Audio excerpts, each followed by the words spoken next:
I can go ahead and kick things off by saying welcome to the FYI by Find Your Influence. My name is Chelsea Goodson. I'm the head of creator economy here at Find Your Influence.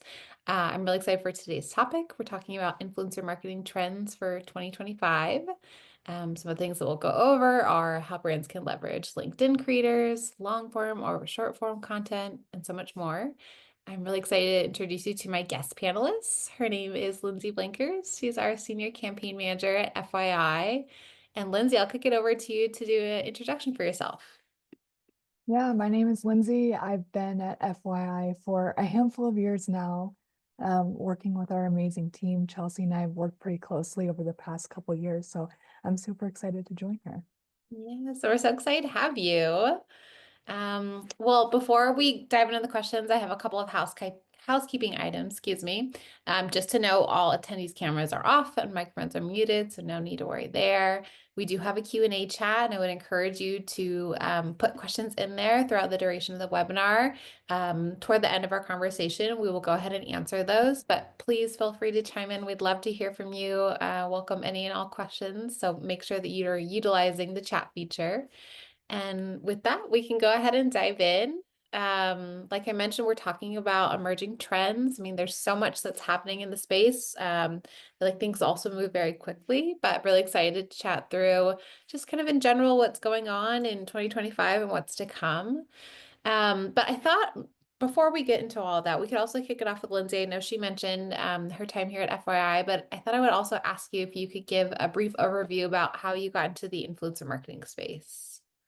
Yeah, back in I want to say like 2017, 2018, I was working at another marketing agency and they didn't have any kind of influencer marketing. And I was new to the team. And I was like, hey, would you mind if I kind of just ran with this? And they're like, yeah, if you can set up some kind of influencer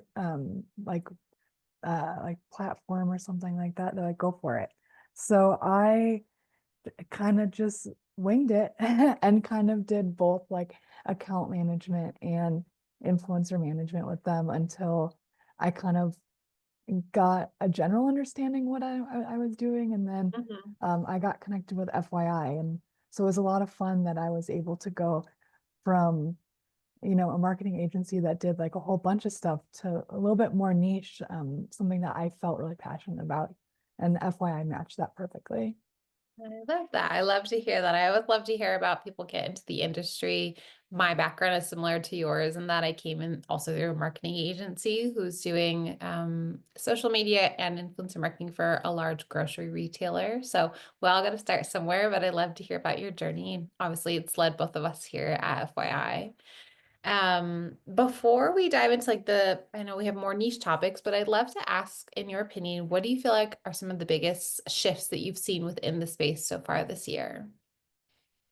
I I don't know if this is biased just because we've done a ton of this, but I feel like Pinterest is surprisingly up and coming for Absolutely. content creators. And I feel like what's great about it is even if you don't have a large following, Hmm. I feel like it's almost similar to like UGC, where you don't Yep. necessarily have to have that major following because it's more about the quality of the content.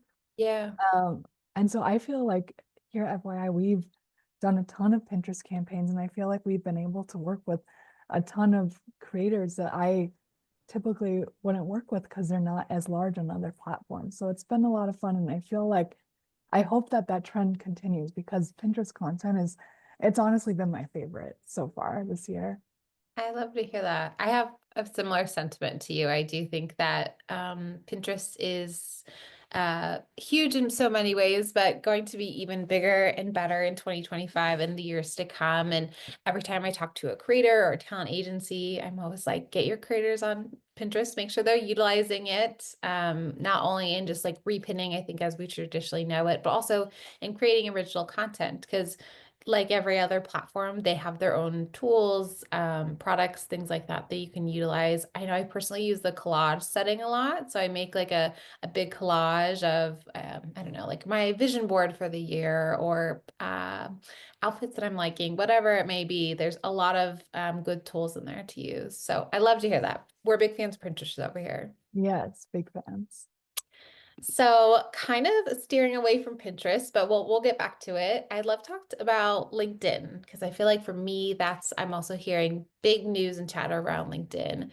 And I read a statistic recently that showed that 75% of B2B marketers are capitalizing on influencer marketing options. So that's huge to hear. I know that we have spent many years working in the B2B space, but knowing that, how do you think brands can leverage LinkedIn creators? I feel like the kind of like viral type LinkedIn content that I see is when people in certain industries share a story.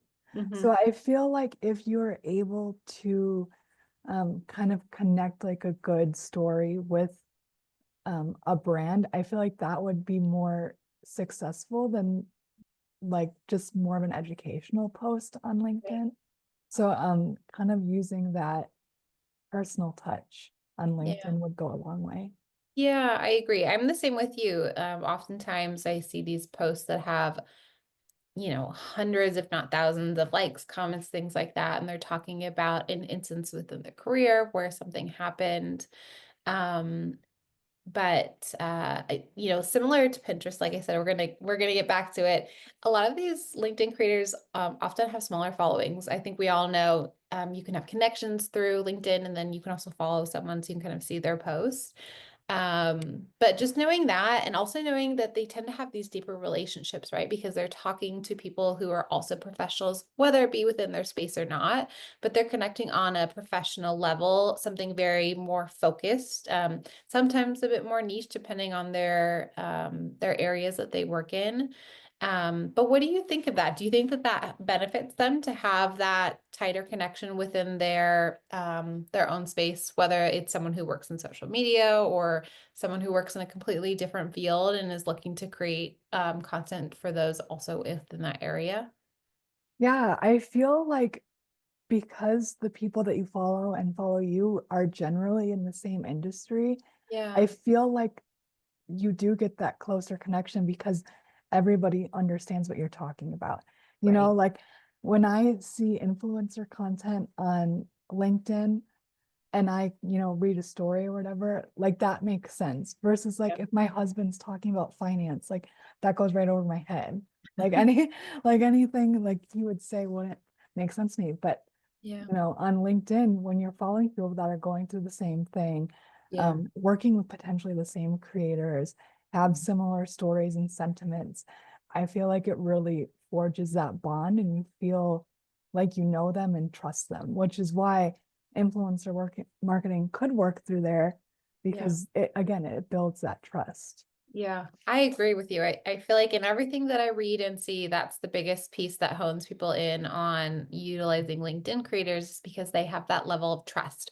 Not that all creators, I would say, in a sense, don't. I mean, I think that's the ultimate goal is to have that trust and relationship with your audience. But because you're looking at a very specific kind of clientele. So let's say someone who works in a technology platform company, you might take, some advice or, something that someone else says to heart if they're within that space and they're recommending a tool or service Right. that kind of focuses within that area versus someone who might not have much expertise in that area, but is recommending the same product. I think there's just a level there of, we know that this person is utilizing it for their own business needs, and it might make most sense if I listen to them versus someone else. Right. Yeah, I agree. Well, a whole nother ball game, but I'd love to talk about TikTok. They are just becoming this e-commerce giant. I always laugh with my family because my dad is a big TikTok shop fan. I often see packages coming in for him from That's there. so funny.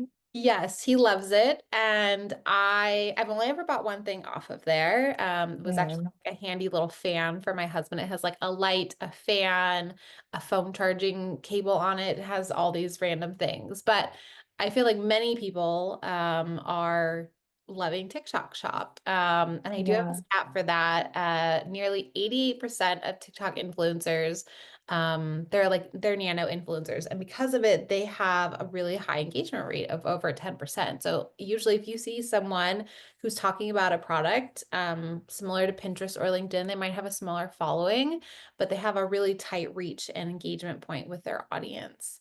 And also just knowing that the shop aspect is huge. I mean, I can't, scroll more than two or three posts in my For You page and seeing someone talking about a product. How do you think brands should rethink their TikTok strategy, knowing that the shop part is so vital nowadays? Yeah, I also love the TikTok shop. I bought one thing through it and it was such a good deal. I literally thought it was a scam and it wasn't. So I'm a believer in TikTok shop now. It's great. Likewise. I think that I feel like some brands might their gut instinct might be to go with the larger creators and try to create like a viral moment. And Yeah, I mean, as you and I know, like a viral moment is never guaranteed. right. So I do think that focusing on a larger number of smaller creators and Mhm. using that word of mouth is going to be more efficient than kind of, I don't know, for lack of better words, like putting all your eggs in one basket to try to get Yeah. that viral moment. Absolutely. Yeah. I'm with you there 100%. I think there's a lot of opportunity there and it's definitely something to be considered, especially as it continues on. I think like yourself and for me, you see something and you're like, I don't know if this is real. Is this a scam? Which I hate to even say that, but I think you have to wonder a little bit just with like the amount of discounts and free shipping and things that you see happening. And again, it's pretty new to all of us. I think you and I both grew up in a digital age of where you buy things online, but in this sense, it's just a little bit different. It's we'll call it the QVC of Yeah, that's TikTok. such a good point. I never thought about that. Yeah. I do think it's kind of a strange concept to like buy stuff through a social media app. But Yeah. I mean, honestly, so far it's working. I have friends that buy through TikTok Shop. Like I said, I did, and I Mhm. have personally not heard of one negative experience yet. Yeah. So Likewise. Well, just knowing that the shop overall really enables influencers to drive sales, through affiliate partnerships, shoppable videos, live streams. I mean, there's a lot of ways that they can also shop too, which is really cool. It's not just through like the video aspect, there's other things that they could do.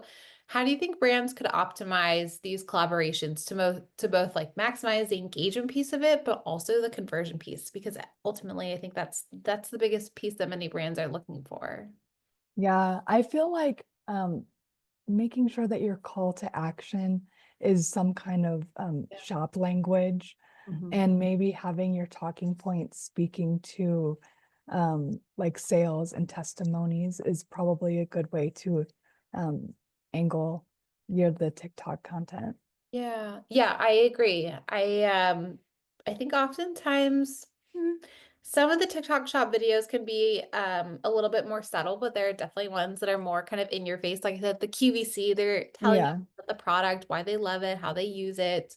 And it is important, like you said, to remember it's still a conversion based video. So we're looking for them to have purchases made. And it's important to make sure that you're speaking to that language, not just making it like a full story about why you love it so much, but also about make sure that you click the link below, shop now, whatever it may be. But I also think that drives those engagement pieces too. Like, let me know if you got this product or let me know if you'd be interested in the comments. I think there's a way to make a balance of both. yeah, I agree. Well, with TikTok Shop and TikTok in general, the videos are often pretty short, right? I think in general, we get like 3 to 5 seconds within any video to kind of catch on to an audience, and see if, they'll continue watching the video. I think it's very rare for someone to watch a full, minute plus video.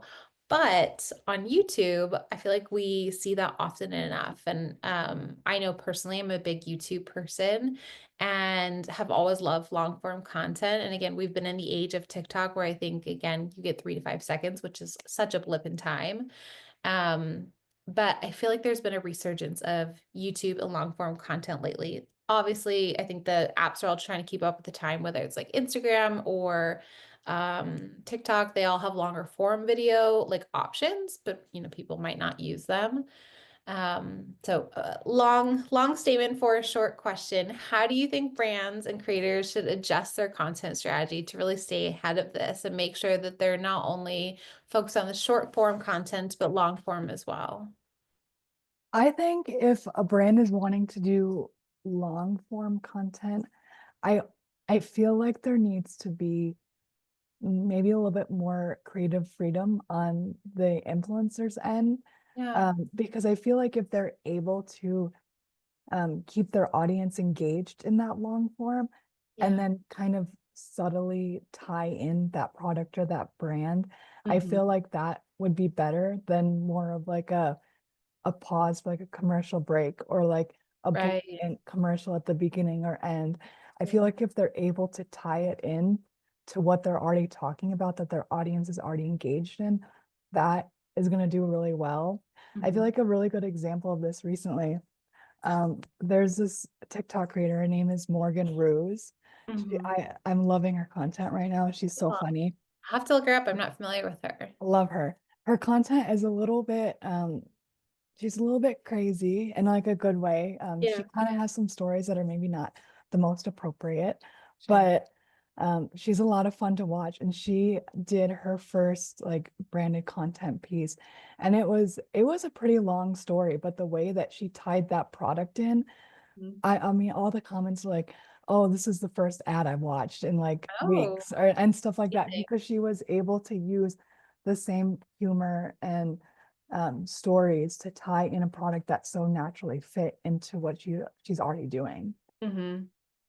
That's cool. I love to hear that. I think that's always like the biggest compliment that you can receive as a creator and then also a brand. Like, hey, I loved how you intertwined this product, or I didn't know this product was already such a big part of your life, but through your story, I could really see that.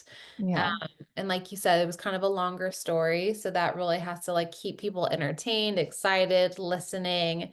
I think we all love a little chitter chatter and to like listen to people. I know I personally like when I'm getting ready, I put on videos and just listen to what people are doing. They're probably doing the same. They're probably getting ready as well and just chatting about their life.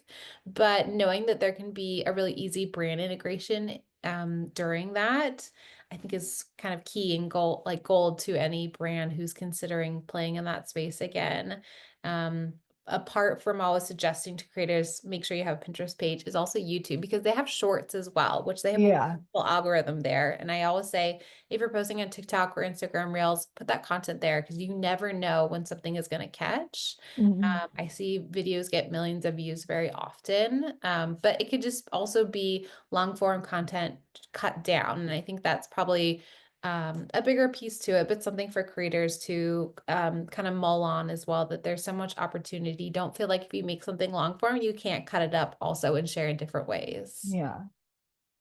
I know earlier we talked about with LinkedIn, the B2B space, and I know that we often work in that space too. We've done services, products, things like that. But I wanted to get a sense from you of why you think brands should be testing the waters within this space. So brand to brand, talking about a product or a service and utilizing maybe someone like a LinkedIn creator or someone else who talks about, their expertise within any given area. I feel like they should be testing it out for the same reason why it works for like B2C, because I mean Yeah, at the end of the day, influencer marketing is word of mouth. And right. we know how powerful word of mouth can be, especially if people trust what you're saying. So I I don't think it ever hurts to test something out. I also think what is really fun for influencer marketing is I the instant gratification to see, the likes, the comments. Right. I feel like you get results back pretty Quickly. quickly and you could see how efficient it is. So I I think it's a great idea to test it Yeah. because I don't see why it wouldn't work. Right. You make a really great point there. You get this instant gratification. And I think that's across the board with any content that you're posting for any type of brand, whether they're B2B or B2C. But I think the big piece there that sometimes brands often miss is they don't take that into consideration. They're getting feedback so quickly that it's a great time to take in that and pivot if needed. I know Mhm. oftentimes, we have our details, our briefs that are already really baked out, and we're working with a multitude of other creators to talk about a similar product.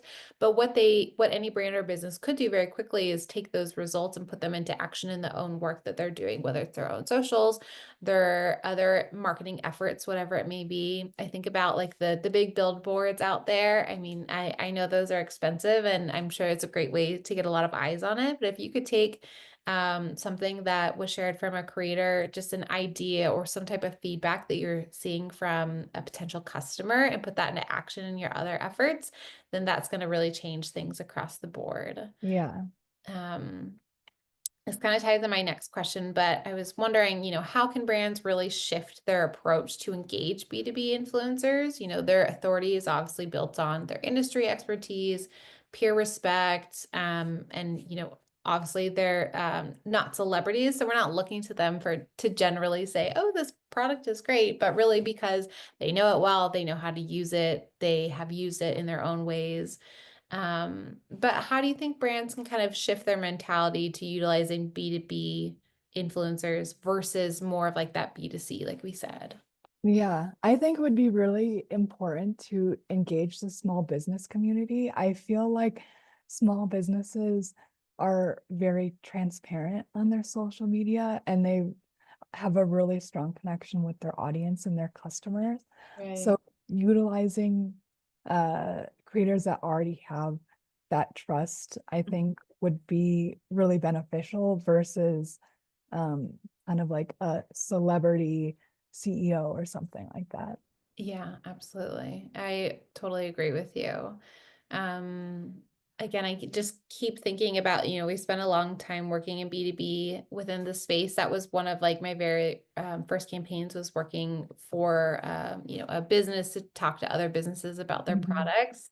And I'm hoping that more people take that into consideration in terms of their marketing efforts for 2025. I'm gonna pause really quick and say, like, we are going through our questions so quickly, which I love. This is how our conversations always go when we talk together. They go by so fast. But want to put it out there. If anyone has any questions, wants to chime in at all, go ahead and put it in the chat there. If anyone has any other trend ideas, or something that they would even like to see in 2025, put it in there.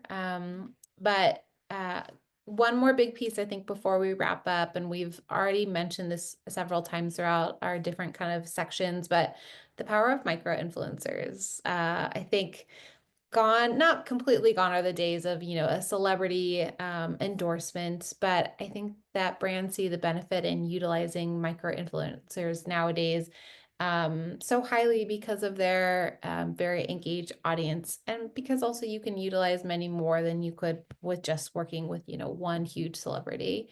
So knowing that they're becoming such a hot commodity, what do you think are the benefits to working with them? I feel like generally micro influencers are easier to work with. And I think that's probably and I think it's probably because maybe they're not getting as many emails, so they're able to respond faster. Yeah, Typically, they're able to edit faster. They're probably doing it on their own. They probably don't have to like wait on an editing team, right. which there's nothing wrong with that. That's great. Yeah. But We I work with feel plenty of like, those all oh day, yeah, every day. we do. But I do think it kind of just makes it more efficient when there's kind of like less people involved. Does that make sense? Sure, yeah. Um, It's so someone who's doing this maybe part-time or on the right, weekends, right? right. Yeah. So and again that's general, that's not like for everybody, but I do feel like they're a little bit more easy to get a hold of and easier to work with. Yeah, absolutely. And again, um, I think you mentioned a couple of things, but it is important to note like there are so many different variables that come to any influencer's life, whether they're doing this part-time or full-time. But things can come up. They might, like you said, be waiting on a team, or they might be on their own.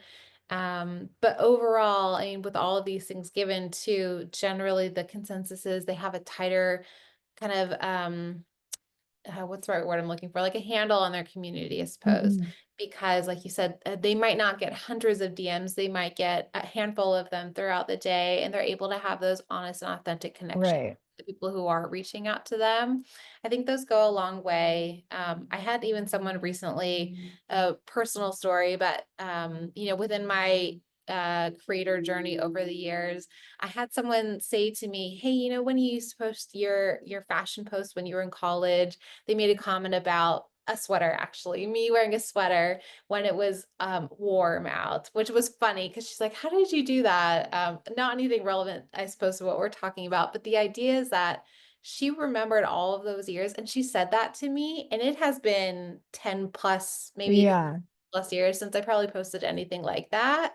And that stuck with her and it stuck with me, obviously. And to know that that stayed with her and that I had some type of influence, it was kind of a funny one because she was like, I was always trying to wear sweaters, but it was too hot, but I loved how you styled them. I was like, I did my job then. I was like showcasing the item to you. I was already obviously passionate about it. I've always been someone who just wears a sweater even if it's warm. But it was just cool to see that. I think you never know the influence that you're going to have over someone. It could be something very small as, oh, I really wanted to wear a sweater when it was 90 Yeah. degrees out because it looked good with the outfit. Or, hey, you talked about this product or service that was made such a huge impact on my family, or in my everyday life. I mean, again, I certainly don't have a huge reach, and has kind of gone over the years, but it was really cool to see someone say something like, oh, that really made an impact on me, even though it's a bit. Yeah. Yeah, that's awesome. I love that. Yeah, yeah. Um, so really quick, knowing that, micro influencers have this really authentic connection, what advice would you give to brands looking to create ongoing relationships with them? I think it's really important to give them a very high level of customer service, like very white glove customer service when you're working with these creators, especially if you're trying to have a long-term relationship, because they will share those authentic moments. If you do something, out of the box for them, that will most likely end up on social media somewhere, Yeah. whether it's positive or negative. So like really um, making sure that you're taking care of them and keeping them close and kind of in the loop is going to go a long way. Being transparent with them is going to really garner their trust. Yeah, I think it's similar to what you expect your creators to have with their audience, a very similar mindset in terms of authenticity, being transparent. I also always like to say, it's a bit of a give and a take. We all have ideas of, as content creators, kind of how we want our content to look and feel. Usually, a brand is coming to them or us because they also want that. So just being thoughtful of, hey, I reached out to this creator because I really like their style. I really liked how they showed this product in the past, and making sure that you're allowing them to do that versus kind of pulling the reins back and saying, hey, I actually think we should do it all like this. It's certainly a marketing effort, but an influencer marketing effort. You're supposed to allow the influencer, the creator to create that type of content for you. Yes. Yes, I agree. So I'll put it out there as we go further into 2025. Is there anything else that you would share with creators or brands that they should kind of keep their eyes and ears open for? I mean, we're almost halfway into the year, or nearly, we're getting there. But what other things do you think that they should keep their eye out as in terms of trends or anything else that's coming down the way?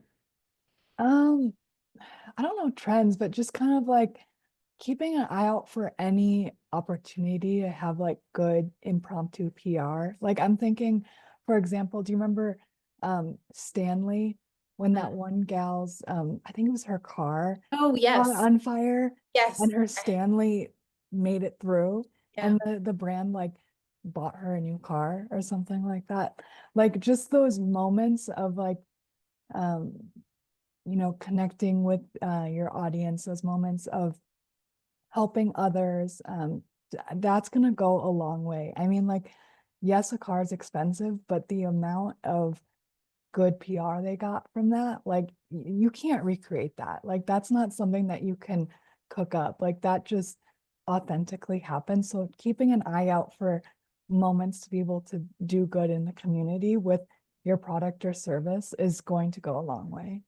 I love that. That I'm right there with you. I think there's something really special to be said in terms of listening to your community. I mean, I don't recall that creator who shared that if she had a large following at the time. I don't believe she did, but it just shows, at the end of it too, it's about this human connection.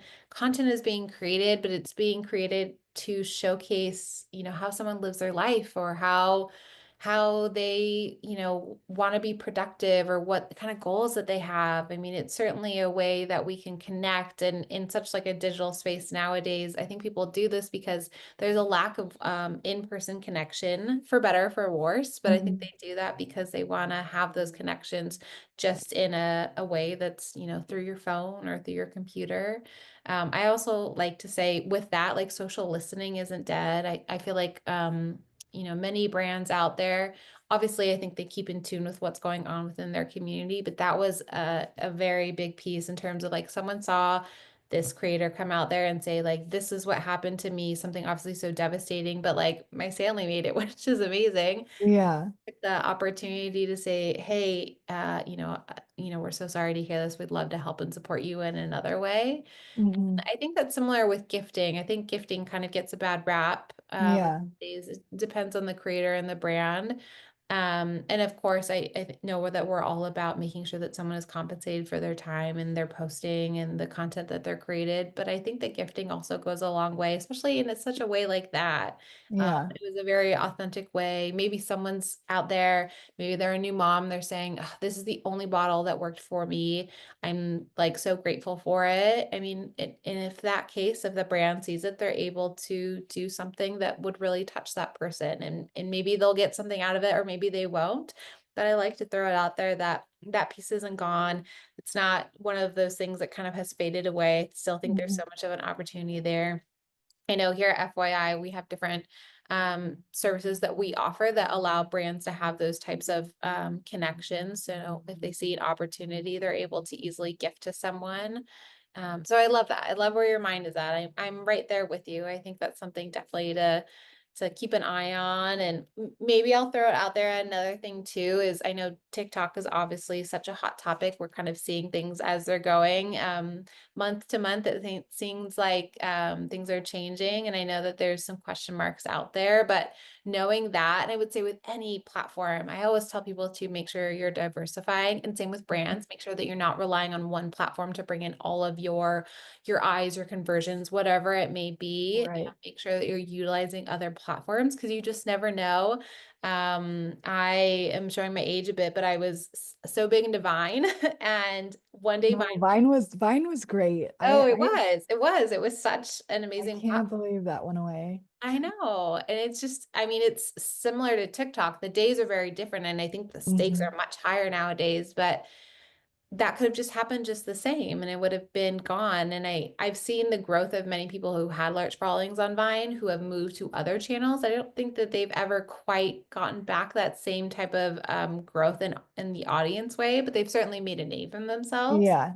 So it's nice to see some cases like that, but always recommend make sure you're diversifying. Like we said, try LinkedIn, try Pinterest. I mean, there's a lot of opportunity out there. You just have to make sure that you're putting yourself out there. I know it can be hard to also feel like you're stretching yourself thin, but I think if you're creating content for one platform, it's really easy to put on another. I know there are things where I want to make sure it's relevant. I want to make sure it makes sense, but I think you can quickly do something to make sure, whether it's like turning into a short form video or maybe adjusting it slightly for your audience on a different platform. Yeah. Well, we are flying through this. Like I said, again, we're wrapping up here. Those were all the questions I had. I did see one question that came through the Q&A, and this is specifically to FYI, so I'll put it out to both of us, Lindsay, but Mhm. this individual is just asking how they're able to get more opportunities with us. They've been a member, they're active on most platforms, they do short form and long form content. They haven't received an offer. So wanted to open up to you if you had any suggestions on how they can better connect and work with us. Um, I think honestly, maybe like I don't know, this might be like a little bit much, but honestly, like message us on social media or something. Like it's very possible that like we just haven't come across your page for whatever reason. You Or know, found say even like the right campaign for them. right, right. Just say hi. Like come meet us. Like we would love to chat. If you know, maybe send us some of your analytics or something, or kind of introduce, you know, what type of content you make. You never know, there might be something, you know, coming down the pipeline that aligns with you that will, you know, you'll be fresh in our mind that we can put you on a list. So definitely don't hesitate to reach out to us on social media. We're always our eyes are always on our social medias. So Yeah. looking forward to that. Yeah, I definitely recommend always reaching out. I think it's great to put a face to a name. I also recommend making sure all of your connections are up to date. So we have a part of our platform where our team utilizes it to find creators for any given activation. And if your connections aren't done, so let's say you haven't connected your Instagram or you have disconnected, usually there's like a 60 to a 90-day, they call it a token, so something that expires, you know, you have to reconnect. I feel like we do that on so many other apps. But if it's not, then we're not able to find you as easily because our platform definitely looks for those who have those connections because it's easier for us to see your analytics, your audience demographics, things like that. That's all very important to us and our clients. So we're always looking for creators who have those connections to make it easier. And then connections are important, making sure things are up to date too. I mean, we all grow and evolve. So if your handle isn't the one that you're currently using, make sure that that's connected also. But I like your thought, Lindsay. Reach out to us. You can reach out to info@findyourinfluence.com and one of us will get back to you and we'll find the right person for you to chat with. But also, one other thing in terms of your profile, there are different ways in there to specify the type of content that you create. And for our clients who go in and find influencers for themselves, that's really important. So make sure that you're identifying the type of content that you create as well. Um, well, wonderful. I think that's everything. I thought I would ask you, Lindsay, if there's anything else that you wanted to share in terms of, you know, emerging trends or anything else we should look out for in 2025. And if so, or if not, we can go ahead. We'll wrap up a little early today and we'll be excited to continue this conversation as I'm sure we will on our socials. I think I'm good. I feel like we went through a ton of different topics, so I'm feeling good about it. Yes, we really covered a lot of ground. Well, thank you for letting me walk through that so quickly too. Again, I'm always amazed at how fast these conversations go, even Yeah. though I feel very well and prepped. But I appreciate everyone's time today. You know, we talked about a lot of things, and Lindsay and I are just so grateful for you all that joined. You can find both Lindsay and myself or at LinkedIn. If you're a creator, we'd love to connect with you there. Like you said, we love LinkedIn. We're always trying to find creators, and that's a good way to be connected there. You know, while we are working on our May webinar, we'd also like to invite you to connect further with us. We have a Facebook group called the FYI by Find Your Influence. It's for everyone. It's for creators. It's for brands. We talked about what's going on in the space, just like here. And would love to have you join us there. And aside from that, stay tuned for next month's webinar. We'll be announcing that soon. And we appreciate everyone's time and hope everyone has a great rest of your Wednesday.